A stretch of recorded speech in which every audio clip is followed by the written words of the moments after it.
Ayan. So dito po 8 months na hindi ko akalain, di ba? Sinubukan ko lang po, nakabulat po, dito po after 8 months po, ngayon po, nagdadrive na po ako ng Honda CR-V ko. Yes. Diba?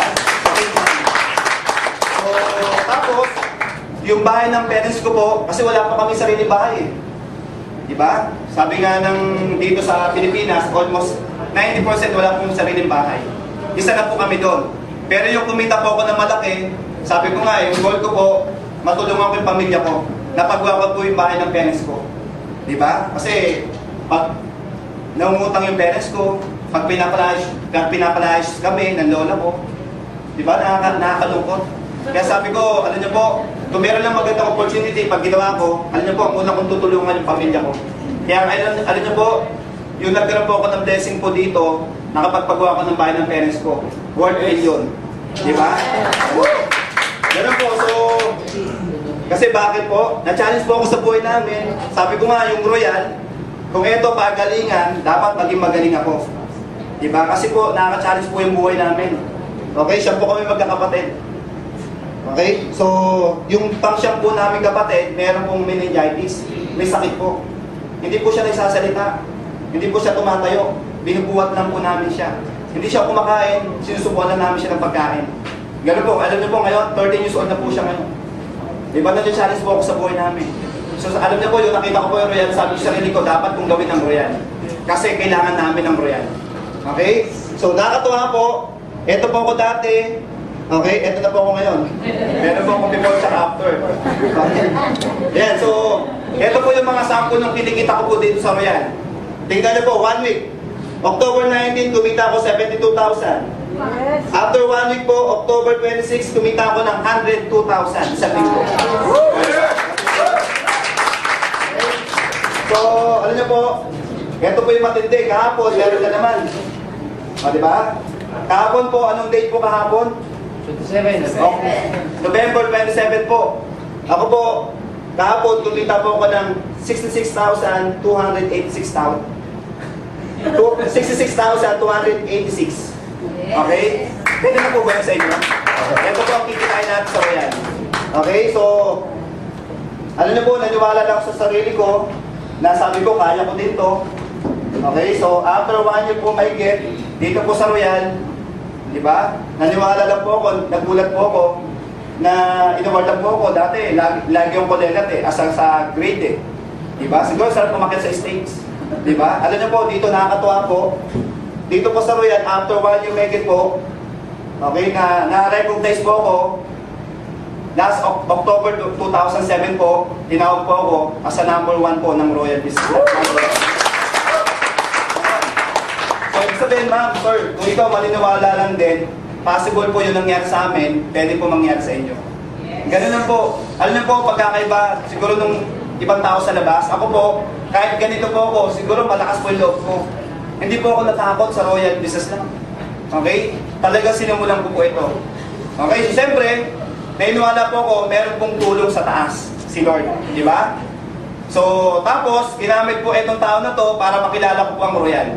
At naniniwala po ako, hindi po aksidente nandito ka. Baka piling mo, napilitan ka lang, o baka piling mo, kinulit ka ng sponsor mo, okay, kinidap ka lang, okay, dinala ka na sa Kenny, kakain, tapos bigla kang pinakit dito. Alam mo, maniwala ka sa akin, okay lang yan. Kasi ganyan din po yung feeling namin, nag-start kami. Okay? So, total, nandito na po kayo, okay? Nandito na po kayo, baka po meron kayong matutunan. Diba? So, hindi nyo po magustuhan, okay lang po yung deal. Pag hindi nyo nagustuhan, okay lang po, magkakaibigan pa rin po tayo. Pero pag nagustuhan nyo po yung opportunity, pagtutulungan natin. Ganun po yung deal. Okay, ibig sabihin, ang trabaho po namin, ipakita namin sa inyo negosyo na nakita namin. Hindi na po namin trabaho i-convince po kayo. Ibig sabihin, the end of the day, kayo po magpo-convince sa sarili nyo. Papakita lang namin. Ganun po yung system. Okay? So, eto pong speaker po natin, alam niyo po, eto pong speaker, okay? Yan, sisigaw ko po sa inyo, siya po yung nakatulong sa akin. Personal talagang, eto po yung nakatulong sa akin. Alam niyo po, talagang siya yung nagtiyaga sa akin. Kasi alam niyo, nakita niya ako, talagang sinyagaan niya ako na talagang dapat maging successful ka din. Kasi kung isipin mo, parang imposible na yayaman ako sa Royal Pero alam niyo po, yung tao na to, napakatyaga. Tinuro niya lahat sa akin. Talagang tinuruan niya ako step by step, tinuruan niya po ako, talagang maging negosyante po ako. So, ibig sabihin, eto pong tao na to, napaka-thankful ko po din sa tao na to. Kasi kundi dahil dito, wala ako dito sa kinakalagyan ko. Okay po? Kaya mapalad po kayo, siya po yung magtutok para sa inyo ngayong araw na to.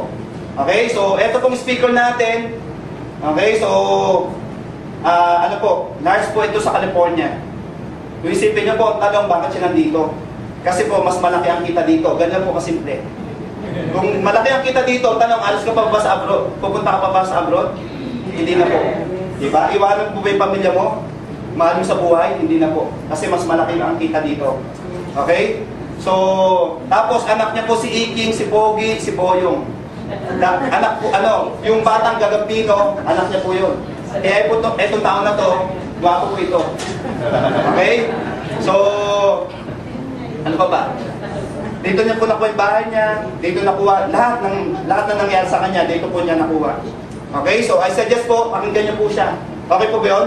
Yes. So, meron po kaming house rule po, pag sinabi namin isang royal, isang palakpak, dalawang palakpak, tatlong royal, tatlong palakpak, maraming royal po, maraming palakpak. Okay? Tapos, yung cellphone niyo po, okay lang po, i-silent muna natin, o kaya i-off muna natin. Okay? Kasi pag ito po nagsalita itong tao na to, ano po ito pag simula na po yung momentum niya, neto, pag mayroong tumulong yung cellphone, sisimula na naman sa simula. Diba? So, tapos, pag meron po siya na sabi, maganda, okay lang po, palakpak po tayo. Para at least, maging maganda po yung presentation natin. Ganahan po yung speaker natin, ilabas niya lahat, itodo niya po. Okay? Pag meron siyang tinanong, okay lang po, sagot po tayo. Yes. Tapos, wala munang magtatanong during presentation. Okay po ba yun? Pagtapos po ng presentation, meron po tayong meeting after meeting na pwede po kayo magtanong kung sino po yung nag-invite po sa inyo. Okay? So, game na po. Yes. Practice po. Isang royal. Yan. So, dapat sabay-sabay. Kasi doon po makikita kung willing na po kayo makinig.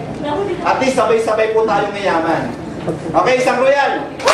Dalawang royal. Tatlong royal. Yan. So, medyo okay na.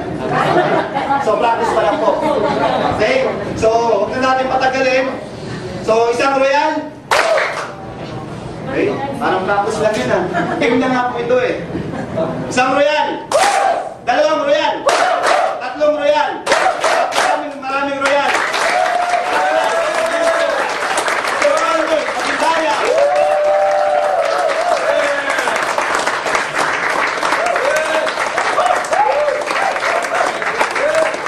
Maraming salamat. Pwede po ba palakpakan natin Mr. Arnel Salazar?